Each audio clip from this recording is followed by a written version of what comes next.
Hey, what's up? That's Markel here, back with another video. Hopefully you guys are doing well today.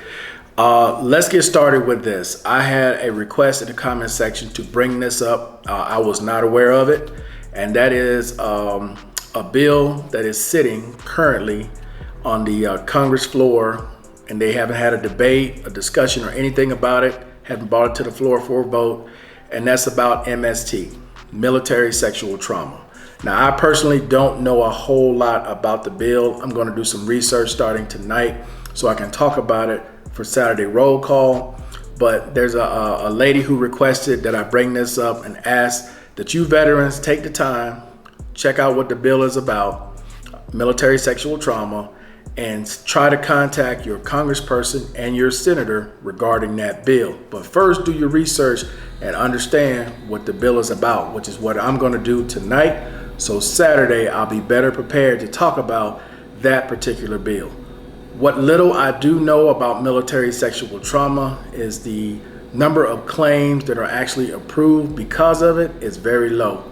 A lot of times, the victims of military sexual trauma, be female and males, is sometimes very difficult to prove, which leaves a lot of the veterans in the cold. Like, they can sometimes get mental health help from a psychiatrist, but when it comes to the monetary, sometimes it's not as clear cut. So hopefully this is a bill that addresses that issue. Hopefully it is. All right. So let's move to another article that I got from Mr. B. Now, I'm not sure if it's Boeing Barry or if it's Fly Eagles Fly Barry, but I got an article from them. And thank you to either one of you guys, whichever one it was. I'm sure we'll figure it out on Saturday. But I got an article from you guys that talks about how the VA is not going to expunge the debt that was created by pensioners and by survivors that was created back in 2011. They discovered it in 2022. They sent out about 10,000 letters to the people who were overpaid. And then this year, they found about another 30,000 more veterans who were overpaid, and they're going to send out those letters to let all those veterans know who are receiving too much money. Now, you're like, well, how are they receiving too much money? It goes back to what I talked about before. When you're receiving a pension, you have to self-report the income that you're receiving from whatever other source. Now, I don't know what happened in this situation. I don't know if people didn't report. I don't know if people reported half of what they got. All I know is they created an overpay, okay? Because the VA is going to go by what Social Security sent you, and they're going to look at what you reported if you reported anything. If you did not report anything, right, then the total amount that you receive is going to be deducted from what you got from a pension. Once again, guys, a pension is a need-based income. When they give you a pension, you have a ceiling. Let's say your ceiling is $1,300. That's it. That's poverty line. So once you hit this $1,300, you can't get any more. Now, can you reach $1,300 from two different sources? Sure you can. So if you went to go get your retirement from Social Security, right, from the years that you worked, and let's say you qualify for $700 retirement from Social Security. Well, you're not going to get the $700 and the $1,300 from the pension. No, you're going to get your $700 from Social Security, but you're only supposed to get $600 more from the pension to make $1,300. The other $700 that you were getting monthly from the pension is now an overpay. So just imagine $700 every year for the next 10 years.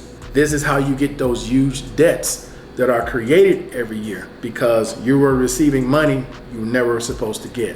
And what's going to make it worse for a lot of people is they're going to cut that income from like what, $2,000 to $1,300, and then they're going to take a couple hundred out of that, so you'll probably be down to just $1,000. So you're going to go from like $2,000 to $1,000.